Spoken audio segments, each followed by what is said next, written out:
გააკლია და რა გამოიყვანს ისევ იმ ადამიანებს, რომლებიც ნოემბერში, დეკემბერში ესე მართლა 100,000-ობით ვიდექით ქუჩაში. ალბათ ის მიდგომა და იმის ხედვა, რომ ჩემი აზრით, რა თქმა უნდა, რომ პროცესი არ არის ეს ხანმოკლე და ეს გამარჯვებები არ დგება ესე 2 და 3 დღეში ამის გააზრება. და ამისადმი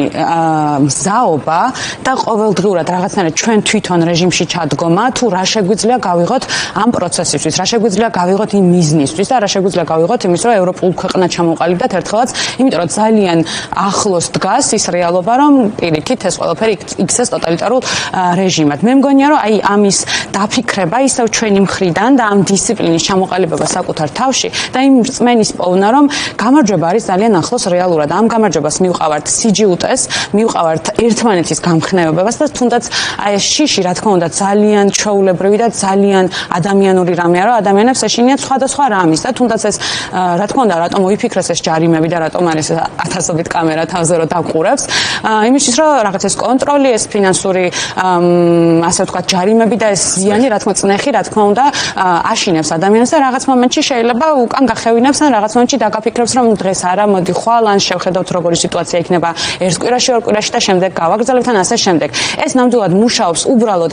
ამ ადამიანს ვეტყვი და ჩემ თანამებრძოლს, მეც ნამდვილად თანამებრძოლებად მოვიაზრებ, არ მგონია რომ ეს ადამიანები სადმე წავიდნენ, იმიტომ რომ ზუსტად გადასარევად ხედავთ ხოლმე, რომ როგორც კი რაღაც გარკვეული კრიტიკული მომენტი დგება, აი თუნდაც რამდენიმე კვირის წინ იყო, რომ რაღაც მომენტში არ გადაგვაკეტინეს რუსთაველი და ძალიან ბევრი ადამიანი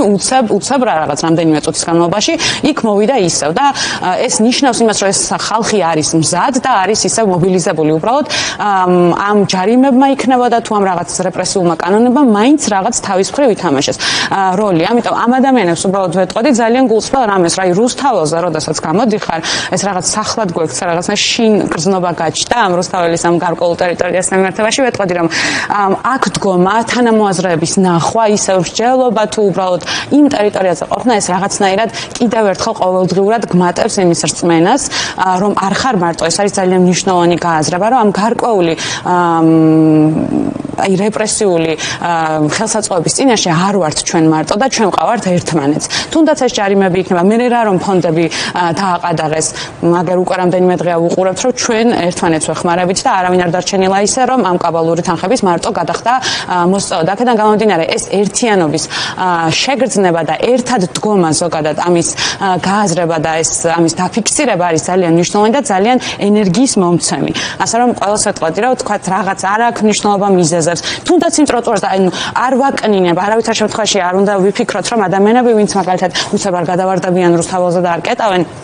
პირიქით, რომლებიც განან ტროტუარზე, ძალიან მნიშვნელოვანია მათი როლი, იმიტომ რომ თუ კი ტროტუარზე დგას საკმარისი რაოდენობა, ჩვენ გვაქვს იმის ზურგი, რომ თქვათ, რომ ვეღარ ვეტევით ტროტუარზე და ეხლა უნდა გადავიდეთ რუსთაველზე. აქედან გამომდინარე, ყველას შეუძლია თავისი როლი და თავისი ნამდვილად წვლილი იპოვოს ამ ბრძოლაში.